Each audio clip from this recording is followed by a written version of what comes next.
Você vai ver nesta edição. MPT na escola reforça ainda mais o combate à exploração de crianças e adolescentes em Minas Gerais. É preciso que políticas públicas estejam voltadas para combater esse trabalho nesses locais. MPT promove audiências sobre acidentes de trabalho na indústria moveleira em Ubá, Minas Gerais. É importantíssimo que os empregadores se conscientizem que, da mesma forma como eles recebem saudável o trabalhador no início da jornada, eles têm o dever de zelar para que esse trabalhador, ao final da jornada, também volte ao convívio social, ao convívio com seus familiares de forma saudável. E no reality show do Trabalhador, você acompanha a rotina de um fisioterapeuta. A população realmente precisa da aplicação da fisioterapia. Hoje, cada vez mais, nós estamos inseridos no serviço público e isso só engrandece, a assistência de saúde pública. Não saia daí, o programa de hoje está só começando. Está no ar o Trabalho Legal, o programa do Ministério Público do Trabalho em parceria com a Associação Nacional dos Procuradores do Trabalho.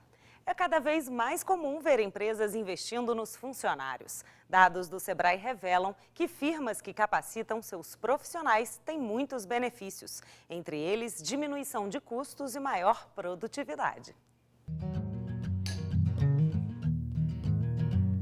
Capacitação é sinônimo de crescimento financeiro para muitas empresas.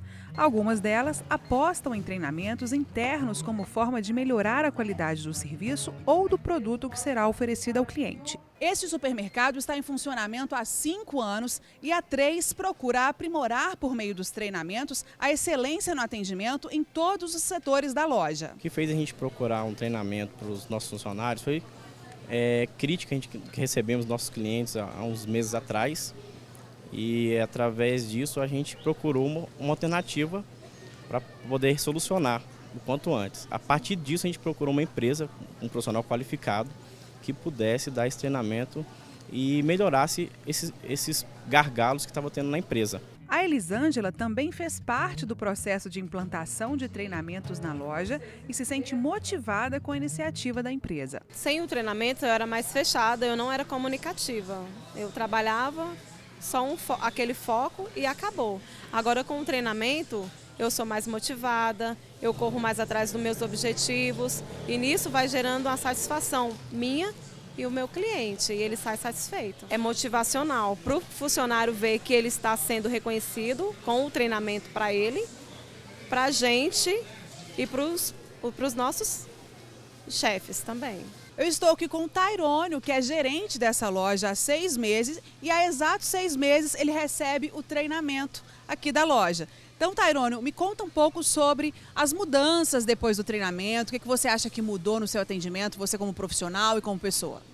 Bom, os treinamentos têm me capacitado a ser mais atencioso com o cliente, mais ágil em atender e até mesmo me ajuda no relacionamento com os colegas no trabalho. Capacitar nada mais é que aprender, Então, muitas vezes eu tenho que me preparar para aprender. Então, você vai entrar nesse processo juntamente com colaboradores. As empresas hoje, elas trabalham num caráter preventivo. Muitas antes só nos chamavam quando a situação da empresa estava alarmante, estava agravante, quando os custos aumentavam, havia aumento de retrabalho, Então, hoje, o empresário atual, para não ficar muito aquém do mercado, ele tem se preocupado nesse sentido de buscar a maior capacitação para os seus colaboradores. O dono do supermercado faz questão de manter os treinamentos periodicamente. O treinamento vai desperta o funcionário, passa a agir diferente, ou ele aprende novas técnicas de treinamento, aprende novas técnicas de como trabalhar em equipe, ter um bom trabalho em equipe, sabe os valores da empresa e procura crescer junto com a empresa, Então, isso são os principais focos. De acordo com dados do Sebrae de Brasília, as empresas que capacitam os funcionários adquirem vários benefícios, como, por exemplo, diminuição de custos e na rotatividade, ambientes de trabalho mais agradável, melhor entrosamento dos funcionários, mais competitividade no mercado e maior produtividade.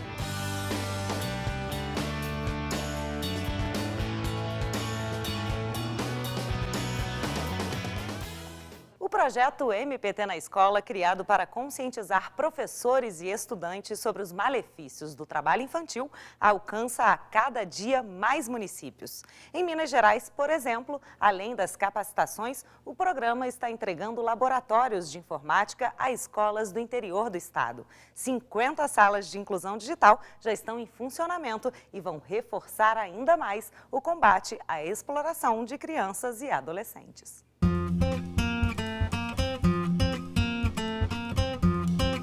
São João Nepomuceno, cidade com cerca de 25 mil habitantes, localizada entre as montanhas da Zona da Mata Mineira, recebeu a equipe do MPT na escola para um encontro com conselheiros tutelares, professores, psicólogos e assistentes sociais com um único objetivo: acabar com o trabalho infantil. O primeiro passo foi a realização de um curso sobre o tema. E desta capacitação nós propomos um mapeamento do trabalho infantil no território daquele município parceiro, nesse projeto. A partir desse diagnóstico, são desenvolvidas políticas pelo próprio município. O combate à exploração do trabalho de crianças e adolescentes é uma questão preocupante no município, segundo esta conselheira tutelar. A gente tem alguns casos, que até as crianças estão largando a escola para poder estar trabalhando, dizem, para ajudar em casa. Porque, assim, nós vivíamos no mundo do consumismo, Então, as crianças, ou viver uma coleguinha que tem uma roupinha melhorzinha, tem um celular melhor, uma coisa melhor. Então, a família não podendo estar dando isso para ela, então elas estão abandonando a escola, estão trabalhando de babá, estão trabalhando de doméstica, sabe? Até mesmo confecções, Na ocasião, os participantes aprenderam a identificar e combater o trabalho infantil. Eles aprendem o que é o Ministério Público Brasileiro, aprendem a distingui-lo de todos os outros órgãos públicos, aprendem sobre o Conselho Nacional do Ministério Público, aprendem o que é o contrato de aprendizagem, o que é a lista TIP, quais são os mitos, como enfrentar os problemas, como oferecer as denúncias de forma correta, já oferecendo as provas aos membros do Ministério Público e como trabalhar em rede. Eu acho que para a realidade do município, para a realidade de toda a região, na verdade, esse curso foi de extrema importância. É um assunto que ele não se perde com o tempo, e é um assunto que tem sempre que estar se atualizando a respeito de todo esse processo, que muitas vezes acaba caindo no comodismo e deixando passar. Acostumado a ensinar, este professor conta que sentar na cadeira de aluno e aprender sobre o tema é importante. Essa prevenção é fundamental para nós e hoje a gente sai daqui certificado, um pouco mais capacitado para estar lutando aí, entendeu? Debatendo, crescendo, adquirindo conhecimento, para justamente fortalecer essa rede que deve começar lá em Brasília e vir pelos estados, chegando aos municípios e chegando às zonas rurais, aos lugares menores. E juntos a gente vai tentar sempre trabalhar na defesa da proteção da criança e do adolescente e na guerra contra o trabalho e exploração infantil. Dentro das atividades de conscientização do programa MPT na escola está a democratização do acesso à internet por meio de laboratórios de informática. 50 salas de inclusão digital como esta, com computadores de última geração, foram entregues a escolas públicas aqui do interior de Minas Gerais. Outras 39 serão inauguradas pelo Ministério Público do Trabalho até dezembro. Os recursos para a criação dos centros vieram de multas pagas por empresas que cometeram irregularidades trabalhistas e foram processadas pelo MPT. Ver tantos computadores novinhos mexe com a imaginação das crianças e jovens. Vai ajudar muito, que aqui a gente vai poder pesquisar as coisas, vai ajudar mais a gente a estudar, vai estar aqui, acho que vai ser muito bom. Guilherme, de 8 anos, não vê a hora de aprender a usar o PC e já faz planos. Mexer um montão de coisa, entrar na internet, falar com meus colegas, assim, jogar jogo, estudar para as provas. Rafael conta que também nunca teve aulas de informática, mas faz questão de revelar uma lição importante que ele leva para a vida. Rafael, o que você aprendeu sobre trabalho infantil? Que criança tem que estudar e não pode trabalhar. Hoje ninguém trabalha mais sem computador. As crianças têm que ter esse acesso a essa informatização. Então, nós temos que primeiro ensinar eles a trabalharem no computador. Então, nós vamos começando dos pequenininhos e os maiores através desse trabalho. Os municípios também são convidados a assinar um termo de cooperação técnica com o MPT, em que se comprometem a investir em políticas públicas para enfrentar o problema, que, segundo a Procuradora do Trabalho, precisa de atenção especial do Estado para ser superado. É preciso que políticas públicas estejam voltadas para combater esse trabalho nesses locais. E nós queremos isso, que sejam desenvolvidas tantas políticas públicas quanto bastem para exterminar esse tipo de trabalho.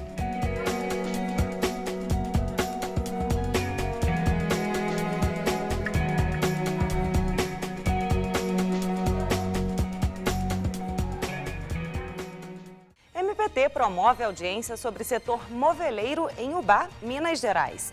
Depois do intervalo, a gente volta rapidinho.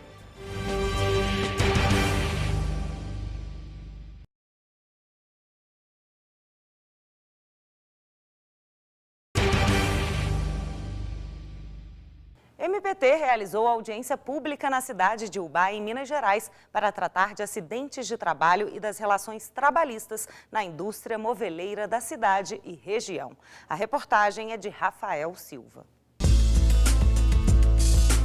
A indústria de móveis movimenta o PIB de Ubá, cidade com cerca de 100 mil habitantes, localizada a 245 quilômetros de Belo Horizonte. Terceiro maior polo moveleiro do país e o primeiro aqui em Minas Gerais, o município possui cerca de 350 empresas que empregam mais de 30 mil pessoas. Algumas delas vítimas de acidentes de trabalho. No ano passado, foram registrados 16 casos com mutilação e 9 afastamentos por mês devido a doenças. Os acidentes de trabalho aqui na região de Ubá são constantes e trazem inúmeros prejuízos. O Diego, por exemplo, perdeu 2 dedos.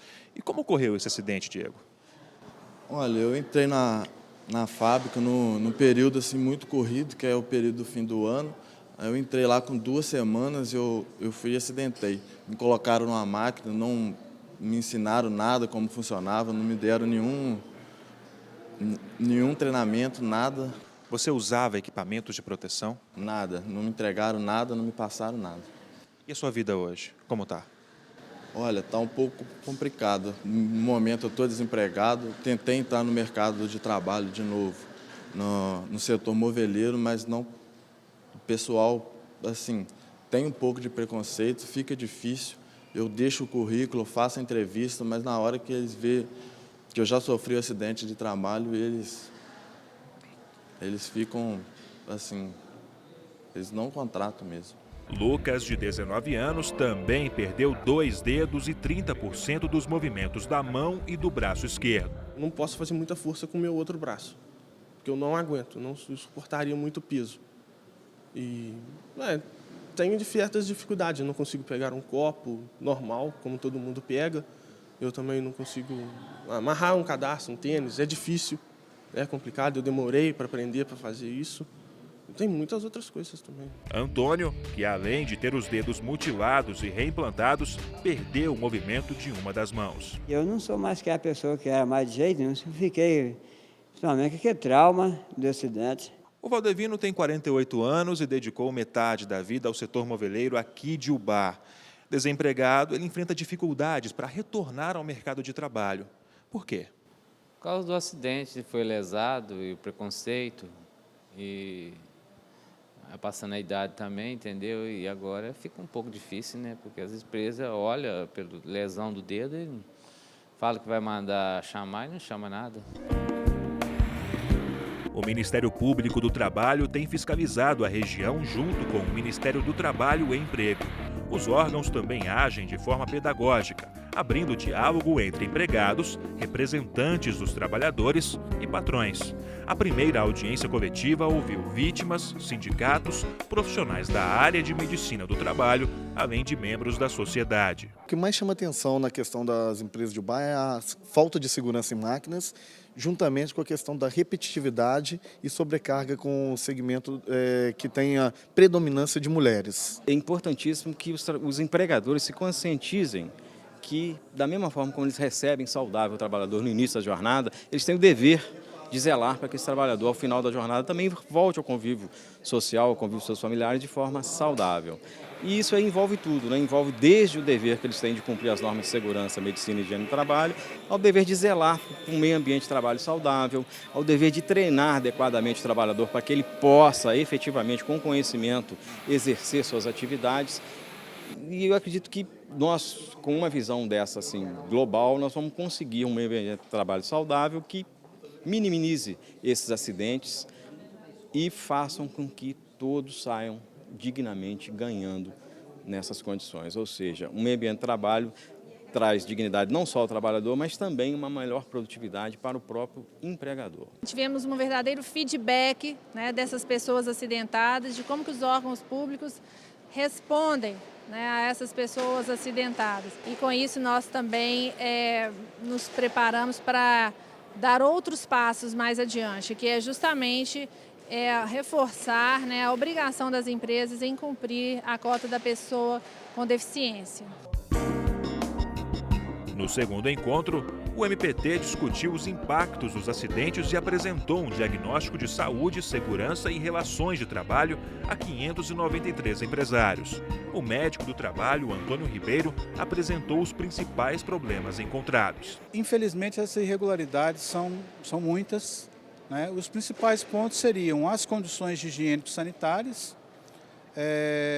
as condições também de consumo das refeições, fornecimento de água potável e as condições de segurança das máquinas. Nós carecíamos realmente de uma situação que pudesse envolver não só as instituições públicas, mas também as instituições privadas com o mesmo objetivo, que é buscar evitar acidentes e evitar, de um modo geral, que os empregados viessem ser acometidos de doenças que, no final, todos eles saem beneficiados, tanto os empregados como os empresários. É um diálogo, né? É uma primeira conversa e acho que vai trazer benefícios para todos. Esse é um sonho que a gente sempre vem desenvolvendo na nossa conversa com o pessoal do MPT, de um dia poder vir ao bar, fazer uma reunião dessa natureza e poder fazer um esclarecimento macro para todos os iguais, para que não ficasse nenhuma dúvida sobre o que se pretende fazer, o que se deve ser feito. E eu já tive a grata satisfação de ouvir de alguns outros empresários aqui, ficaram muito contentes de terem vindo aqui hoje e poder ouvir tanta grandeza de elucidação, de dúvidas que pairavam sobre a cabeça deles. Eu tenho certeza que disso aqui surgirá um resultado fantástico nos próximos anos. A procuradora do Trabalho, Elaine Nassif, que coordenou os diálogos, revela que após as atuações do MPT, as motivações caíram de 16 em 2013 para 0 em 2014. Ela explicou que o trabalho de fiscalizações continuará intensificado. E o recado foi dado, ou seja, os encaminhamentos desta audiência pública são que, dentro de 30 dias, elas vão receber as notificações do Ministério Público do Trabalho e do Ministério do Trabalho, para que essas notificações sirvam como uma primeira visita e elas passem a fazer a adequação espontânea de suas máquinas, equipamentos e seu meio ambiente de trabalho. Passado esta notificação, daremos início às inspeções, às fiscalizações e às ações judiciais para as situações mais graves.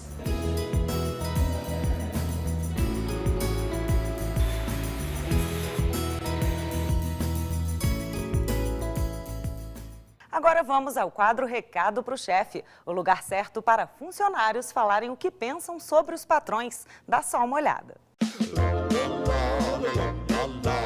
André, você é um patrão maravilhoso, adoro você, mas assim, queria que você valorizasse mais os seus funcionários, principalmente as operadoras que precisam dos seus direitos que está faltando. Meu nome é Josiane, eu sou gerente, eu queria falar para o meu chefe Reginaldo, que ele é uma pessoa maravilhosa, que eu amo o que eu faço, que eu adoro vir trabalhar todos os dias com ele. Beijão para minha equipe também. Tchau, tchau. André, temos que melhorar nosso cardápio de almoço e outro, colocar um bebedouro com água bem gelada para nós. Afinal, nós merecemos, tratamos muito bem os seus clientes.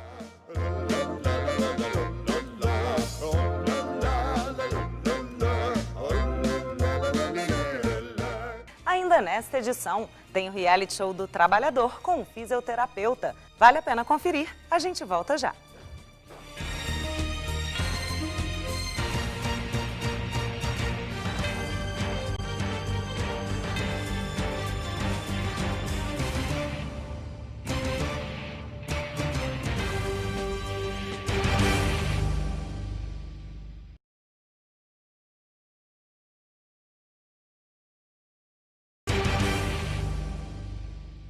No quadro Meu Trabalho do nosso programa, você aprende se divertindo. É uma espécie de reality show do trabalhador que te dá a oportunidade de conhecer na prática um pouco mais sobre cada categoria profissional.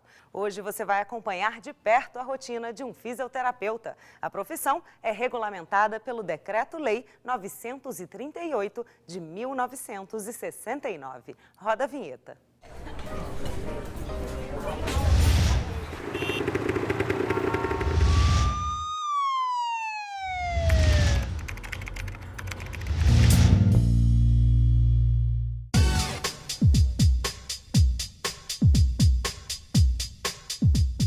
O que é fisioterapia? Quais os benefícios? Como trabalha o profissional dessa área? Bom, para isso viemos a uma clínica de reabilitação aqui em Brasília para conhecer parte da rotina. E quem vai apresentar aqui parte do seu dia a dia para a gente é o Dr. Paulo, que já está ao meu lado. Tudo bem, doutor? Tudo bem. Como é que tá?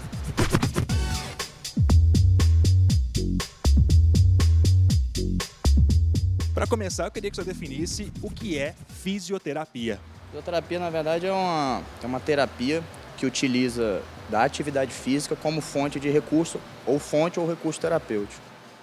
Bom, aqui parece que é uma academia, né? Mas é uma academia de verdade ou tem algum diferencial de uma academia comum? Não, na verdade, você tem aparelhos de academia, né? Mas com uma função terapêutica. Eu utilizo de alguns recursos, né, que assemelham-se a alguma academia, mas na verdade é um centro de reabilitação, certo? A fisioterapia tem ramos? Sim, na verdade a fisioterapia apresenta várias segmentações em termos de especialidades. Hoje na fisioterapia nós temos, no caso, a fisioterapia aplicada à ortopedia, traumatologia, nós temos a fisioterapia aplicada à parte desportiva, temos a fisioterapia respiratória, ginecológica, obstétrica, nós temos fisioterapia urológica, a minha área no caso é uma área ortopédica traumatológica e basicamente eu tenho pacientes que vêm de cirurgias de joelho, cirurgias de ombro, lesões relacionadas à prática do esporte. E quais os benefícios da fisioterapia? Boa parte dessas pessoas que fazem algum tipo de cirurgia, principalmente relacionada a essa traumatologia esportiva, elas conseguem sim, em termos assim, 100% em satisfação, o seu retorno esportivo, né? Basicamente, é lógico que eu não posso generalizar as lesões, né? Existem lesões que têm um comprometimento um pouco maior e aí, de alguma forma, eu não consigo retornar à sua atividade de origem, mas eu consigo passar ela para um tipo diferente de atividade, né? Bom, doutor, o senhor pode mostrar para a gente como é na prática, parte da sua rotina, o atendimento a um paciente? Sim, claro, eu vou mostrar para vocês como é que o que é feito, na verdade, pelo menos numa fase inicial de fisioterapia e depois a gente vai mostrando um pouco mais da segmentação dessa reabilitação em termos de evolução. E o doutor Paulo agora se prepara para mais um atendimento, ele está separando aqui alguns equipamentos. E que equipamentos são esses? Na verdade, esse aqui é um aparelho de eletroestimulação. O aparelho de eletroestimulação ele é usado principalmente numa fase inicial para recuperação da função muscular. Isso dá, de alguma forma, uma percepção de movimento. Uma coisa que, às vezes, ele não consegue realizar em um período de tempo. Faz muito tempo que ele não contrai determinada musculatura. Eu utilizo isso aqui exatamente para ele passar a ter essa percepção novamente.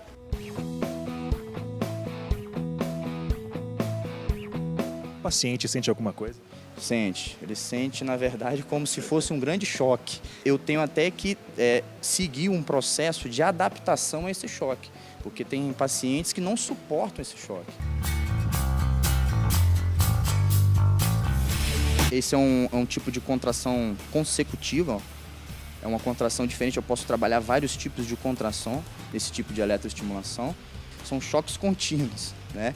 E aí eu consigo o desempenho muscular de forma consecutiva, são contrações consecutivas. Geralmente uma sessão como essa, qual a duração dela? Geralmente é em torno de 1 hora, né? O padrão de atendimento de fisioterapia é em torno de 1 hora. Isso difere para as outras modalidades em termos de perfil de paciente? Sim, muda. Porque um paciente atleta, às vezes a gente pega de 1 até 8 horas de fisioterapia. Seria uma fisioterapia intensiva. Bom, chegou aquele momento em que o repórter encara um pouquinho da profissão, mas eu vou encarar como paciente dessa vez. E aí você vai colocar um eletrodo desse no meu braço, é isso? Isso, eu vou colocar um eletrodo no seu braço, exatamente para você sentir o que é esse choque. Momento de tensão. Ai, ai. Nem começou, já tá doendo já. Au. Opa, muito. É um formigamento, assim, uma mistura de formigamento com choque, né? Formigamento com choque, exatamente. Essa é a sensação inicial. E se eu for evoluindo, você vai começar a sentir um pouco mais de intensidade nesse choque. Posso aumentar? Não, tá ótimo. Se eu encostar em você, passa? Não?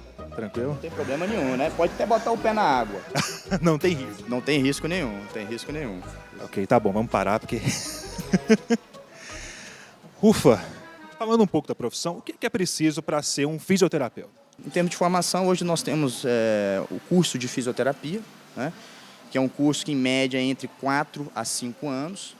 Após a sua formação acadêmica, você passa para um nível de especialidade. E após a especialização, é aí que você entra realmente no termos de aplicação, né? A sua conduta, o que você vai fazer em termos de aplicação. Quais características que o profissional da área deve ter? Deve ser atencioso, o que mais? Muito atencioso, extremamente persistente, né? É um dos critérios importantes para quem entra na profissão de fisioterapia. Paciência e determinação, porque você acreditar em uma reabilitação, você pegar um paciente que às vezes está numa condição física ruim e ter a certeza que você vai colocar ele bem, requer muita persistência e, claro, acreditar bastante no seu trabalho. Geralmente você trabalha quantas horas por dia? No aspecto geral, todo mundo tem uma média aí de 8 horas de dia de trabalho. A sua profissão é uma das poucas que são regulamentadas por lei, né? Qual a importância da sua profissão ser regulamentada por lei? É extremamente importante, porque é uma profissão de utilidade para a população. A população realmente precisa da aplicação da fisioterapia. Hoje, cada vez mais, nós estamos inseridos no serviço público e isso só engrandece, né, a assistência de saúde pública. Eu acho que a população precisa da fisioterapia, muito. Para a gente finalizar, quem está assistindo a gente agora e deseja entrar no mercado, que recado você manda? Eu acho o seguinte, eu acho que na vida você tem que fazer aquilo que gosta. Se você faz aquilo que gosta, provavelmente você vai ser bom naquilo que faz. Eu acho que isso é o grande conselho, foi aquilo que me motivou. Eu sempre coloquei a minha satisfação profissional antes de dinheiro. Ok, doutor Paulo, obrigado por receber a gente aqui no seu trabalho. Foi todo meu, o prazer foi todo meu e agradeço a todos aí. Marcela, é com você. Obrigada, Rafael, e parabéns, Paulo, pelo trabalho. Lembrando que você também pode participar do nosso programa pelo e-mail trabalholegal.pautas@gmail.com. E vale a pena conhecer um pouco mais sobre o Ministério Público do Trabalho acessando www.mpt.gov.br e também o Facebook ou o canal do YouTube. O programa de hoje fica por aqui. Muito obrigada pela sua companhia. Lembrando que a gente tem um encontro marcado na próxima semana. Tchau!